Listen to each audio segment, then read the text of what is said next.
Okay, so I want to start this deep dive with a little mental experiment for you, wherever you are right now. Right. Yeah, like if you're driving or folding laundry or, just walking the dog. Just going about your day. Exactly. Just for a second, I want you to imagine you are teaching a child to read. Hmm. What is the very first image that pops into your head? Like, honestly. Oh, I don't even need to think about it. It's flashcards. Right. Yeah. It's flashcards. Yep. Or maybe those little wooden blocks with the painted letters on them. We just have this incredibly deep-seated, culturally ingrained belief that reading is primarily a visual task. Definitely. You sit down, you point at a shape, and you say, this is A. It's almost Pavlovian at this point. It is the conventional wisdom. Absolutely. We prioritize the eyes. We think print first. Always print first. Right. But the source material we are covering today, this week 3 guide from the Learning Sounds Through Play curriculum, it basically takes that conventional wisdom and just Tosses it out the window. tosses it right out the window. Yeah. It's a bit of a system shock, honestly. I mean, we're looking at this specific guide, and right on page 1, it drops this reality check that feels a little bit like a secret the education system just forgot to tell us. The big idea. The big idea, yeah. And it's so counterintuitive. It basically says hearing sounds comes before reading. And when they say before, they don't mean like 5 minutes before you open the book. No, they mean developmentally, neurologically, Exactly. before you ever open the book, before a child worries about what the letter B even looks like. There is an entire foundational layer of neural architecture that needs to be built. Right. And here is the kicker that I think surprises most people. It has absolutely nothing to do with your eyes. It's all in the ears. It's 100% auditory. So our mission for this deep dive is to really unpack this pre-reading phase, because the source material is fascinating. It's framing the world as the classroom. Yeah. It's not about sitting at a desk. It's the kitchen while you're cooking. It's the sidewalk while you're walking. And the curriculum isn't a textbook, It's just conversation. It's interaction. But let's not oversimplify it either, because I don't want you, the listener, to think this is just talk to your kid. Right. There is some actual real science here. The guide uses a term that pops up in every educational research paper I've ever seen: phonological awareness. Yes. Now, usually when I see a term like that, my eyes just glaze over. It sounds like something you need a PhD to understand.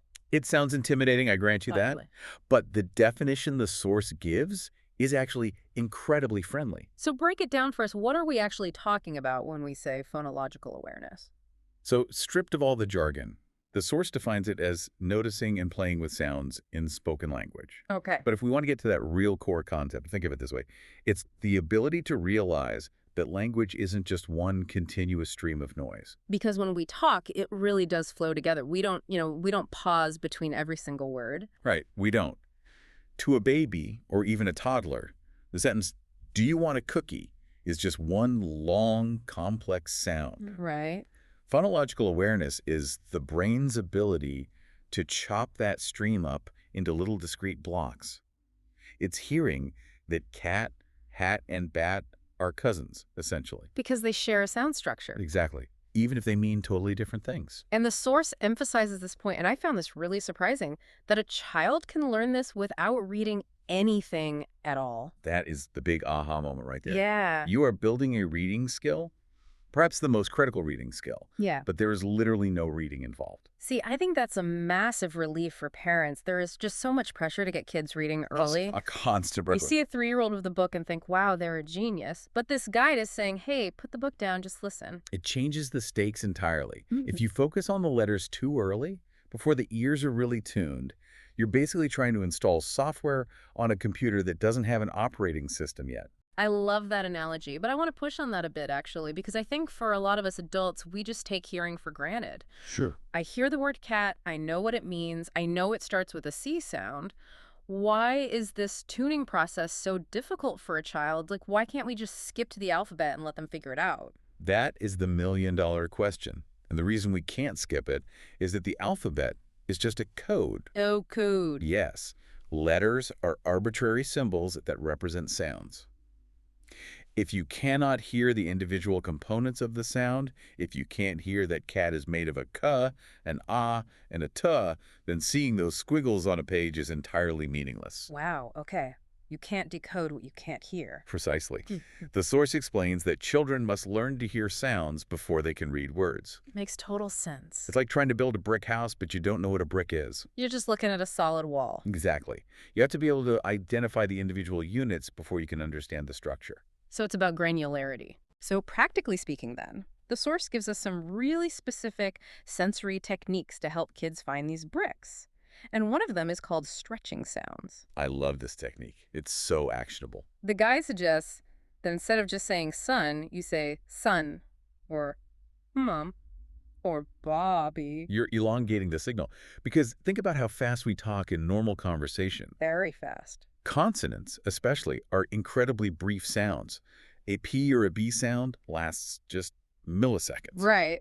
For a developing brain that is trying to map this out, that might just get lost in the mix. So when you go son, you're practically holding a magnifying glass up to the noise. You are slowing down time. You're isolating the data input so the child's brain can tag it and say, oh, that hissing sound is the distinct part of the word. Huh, I'm doing it right now in the studio. Yeah.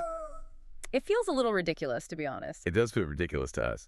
But to a child, it's absolute clarity. It's like turning up the contrast on a blurry photo. Okay, I want to challenge you, the listener, right now. Just pause for a second. Well, don't actually pause the deep dive. Keep listening. Keep listening, yes.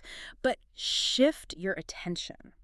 Think about the sounds around you, not the definitions of words, just the acoustics of them. If I say the phrase deep dive, can you hear the distinct D? Can you hear the vibration of the V at the very end? That's the skill right there. The source says you don't need to teach letters yet. You just need to tune the ear. Tuning the ear. I really like that image. It's like tuning an instrument before you play the symphony. That's exactly it. Because if the strings are loose, it really doesn't matter how well you can read the sheet music. That is a beautiful analogy. And it explains why some kids struggle later on. They're trying to play a symphony on an out-of-tune violin. Okay, so we know what it is and why it matters. Now I want to get into the how. The practical stuff. Right, because the source is titled Learning Sounds Through Play, and I assume they don't mean sitting a 4-year-old down for a stiff lecture on phonics. Definitely not. The guide is very explicit here. It says, children learn best through games, songs, and everyday talking. It has to be experiential. It has to be tangible. So let's look at activity 1 from the source. It's called clapping syllables. This is a classic for a reason. It physically manifests the structure of a word. Yeah. The source uses the example of a name. So if the child is named Maria, you don't just say it, you break it. Maria. And you clap for each part. Clap, clap, clap. You're turning sound into a beat. You're taking something abstract like language and making it concrete and rhythmic. And the source says you can extend this to pretty much anything, right? Anything. Family names, favorite foods, animals you see on a walk. Just imagining a parent in the kitchen chopping up fruit. Banana, clap, clap, clap. Watermelon, clap, clap, Apples. clap, clap. And the kid might look at you like, why are we applauding the fruit? Exactly. But then they join in. And the moment they clap with you, they are demonstrating phonological awareness. They are analyzing the word structure. It turns a mundane snack time into a rhythm game. And that rhythm is the architecture of language. They're learning where words break and where they connect. Moving on to activity 2. Now, this one is a crowd favorite, but the source adds a twist that I found really interesting. It's rhyming play. Rhyming is incredibly powerful because it forces the brain to focus on the ending sounds of words, which are often the hardest to hear. Right. The source lists the classics. Cat and hat, ball and tall, bed and red. Sun and fun, cake and lake. Just simple single-syllable stuff. Right. But here is where the source pivots to something that I think a lot of parents intuitively avoid. Silly words. Silly words. Yeah, the guide gives examples like cat and zat, ben and zazd, dog and bog, car and lar. Yes. Now, I have to play devil's advocate here for a second. Go for it. As a parent, isn't the goal to teach my kid real words? Like, if I start teaching them zat, am I not confusing them? Isn't that just teaching them bad habits? I am so glad you asked that because it's probably the most common objection I see. Yeah. But the expert consensus and the explicit stance of this source is that nonsense words are actually a higher level test of understanding. Okay, how so? Think about it this way. If a child only rhymes cat with hat, they might just be memorizing a pair they've heard in a book 100 times. Like a catchphrase. Exactly. They know those two go together. But if they can look at a cat and say Zach, they are proving that they understand the mechanics of the rhyme. Oh, wow. So they've actually cracked the code. Exactly. They know that if you change the front sound but keep the back sound, it rhymes. They are applying a rule to a totally novel situation. So you're testing the rule, not the dictionary. Exactly. You're stripping away the meaning to focus purely on the sound structure. Right, because that has no meaning. None at all. So the only way to process it is phonologically.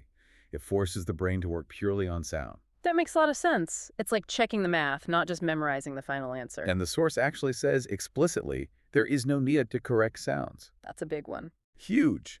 So if they say dog and zog, you don't say, actually, honey, a zog isn't a real animal. You have to resist the urge to be the teacher. You just say yes. Those sound the same. Because in this specific game, accuracy of vocabulary doesn't matter one bit. Accuracy of sound matters. They got the sound right. And the source adds another layer to this, which I think is just lovely. It says, laughing is part of learning. The goal is enjoyment.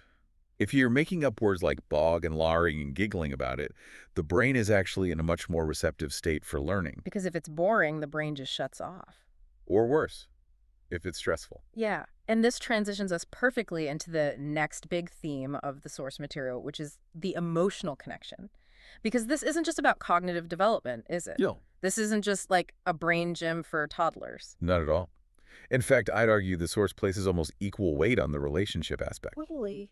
Yeah, there was this line in the text that says, most importantly, this kind of learning strengthens your bond with your child. Strengthens your bond. I mean, that's a big promise for a simple rhyming game. It is, but think about the context here. When you are sitting there, clapping out banana, looking at each other, maybe laughing at a silly word like energized. Yeah. You are present. You are fully connected. There are no screens. You aren't distracted by your phone. And the source mentions that feeling safe and encouraged helps learning happen more easily. That is biologically true. Mm. We know that when a child feels pressured or anxious, cortisol levels rise. Right, the stress hormone. Exactly. Mm. Cortisol literally inhibits the prefrontal cortex, which is the part of the brain responsible for learning and executive function. Wow. But when they feel safe and they're laughing, that's dopamine. The door's open. So the source is very clear on that dynamic. It says, your child learns sounds through play, not pressure. Play, not pressure. That really should be the mantra for this whole stage. If it starts to feel like a drill, you need to stop. Because you've lost the benefit. Entirely. But I hear the listener asking, and honestly, I ask this myself. We are all busy. Oh, absolutely. Parents are incredibly overwhelmed. How much time does this actually take? Because play, not pressure sounds great, but if it requires an hour of scheduled sound time every day? And that is the best part. I was honestly surprised by how low commitment the source is on the time front. Lay it on me. What's the damage? It says just a few minutes is enough. And in the daily check-in section of the guide, the options are literally 1 to 2 minutes or 3 to 5 minutes. Wait, 1 to 2 minutes. 1 to 2 minutes. I can do 1 to 2 minutes. Oh, I can cool. do that while I'm tying my shoes. Exactly. I can do that while we're walking out to the car. That's the whole point. It fits right into the margins of the day. It's not an event you have to schedule on your calendar. It's just a layer. A layer you add to what you're already doing anyway. You're just hacking your daily routine. That is so liberating. You don't need a lesson plan. You just need 60 seconds and a banana. What a silly word. Or a silly word, yeah. Okay, so we're playing, we're clapping, we're making up zats and zogs. Having a great time. But we're humans, and we like to know if we're actually succeeding. We want to see the report card. We definitely crave the gold star. Right. But there are no tests here. There are no worksheets. So how does a parent know if this is actually working? How do we redefine success in this week 3 framework? The source handles this beautifully because it knows parents are anxious. It gives a very specific list of signs to look for. Okay. And notice, none of them involve getting the answer right 100% of the time. What are the signs? First one, clapping along or watching you clap. Note that it says watching you clap. Oh, interesting. Even if they aren't doing it yet themselves, if their eyes are locked on your hands, Right. that's progress. Mirror neurons are firing. They are downloading the data. Okay, so observation counts. That's really good to know. Yeah. It doesn't have to be instant participation. Second sign, laughing during rhyming games. Laughter is an actual metric of success. According to this source, absolutely. Yeah. If they are laughing, they are engaged. They are listening to the sound change. That surprise of cat suddenly becoming zat, that's what makes them laugh. And that means they heard it. That is so refreshing. It totally takes the pressure off getting it right. Third sign, trying to make up sounds or words, Even if they're nonsense. especially if they're nonsense. And finally, repeating sounds. But there's another side to this progress report that I found really unique. The source doesn't just measure the child, Right. it actually measures the parent. I love this part. It flips the mirror entirely. It asks the parent to reflect on themselves. It says, did I feel more playful? Did I laugh together with my child? It's shifting the entire focus from did I teach to did we connect? And it asks, did you find sound games easy to fit into the day? That's a measure of success, too. It is, because if it's easy to fit in, you'll actually keep doing it. Consistency beats intensity every time. For sure. If you do 1 minute a day for a year, that's vastly better than an hour once a month. Sustainability is success here. And then there's the daily check-in. I looked at this checklist in the source, and it is laughably simple in the best way possible. It's just a binary choice, isn't it? Yeah. It just asks, did we clap syllables or play with sounds today? And the options are literally yes or not today. That's it. No grades. Oh. No how well did we do it.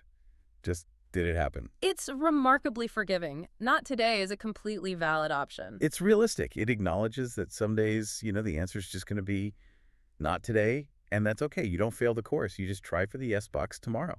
Okay, so let's bring this all together.